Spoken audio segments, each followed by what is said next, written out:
Agbẹnusọ fún gómìnà ìpínlẹ̀ Ọ̀ṣun Mallam Rasheed Ọlawale ti sọ pé láìpẹ́ ni gómìnà Gomina Adeleke yóò kéde ètò tí ìjọba ní lọ́kàn láti fi mú ayé dẹ àwọn aráàlú lọ́rùn látàrí owó ìrànwọ́ orí epo bẹntiroolu tí ìjọba àpapọ̀ yọ.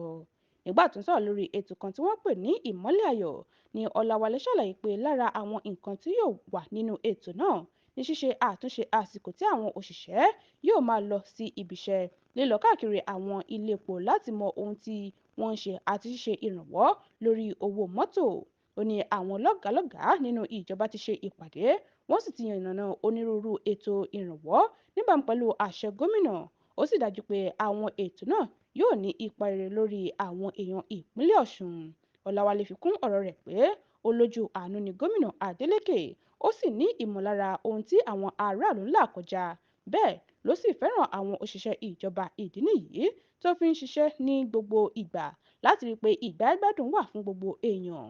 Ó wáá ké sí àwọn aráàlú láti fọwọ́sowọ́pọ̀ pẹ̀lú gómìnà Adeleke nípa sísan owó orí lóòrèkóòrè kí wọ́n lè túbọ̀ máa jàǹfààní èròjẹ ìjọba tiwantiwa àti ti ìdàgbàsókè tí ìjọba ní lọ́kàn fún wọn. Medinat Adesoye ló ń jábọ̀ ròyìn fún Etí Ọba TV.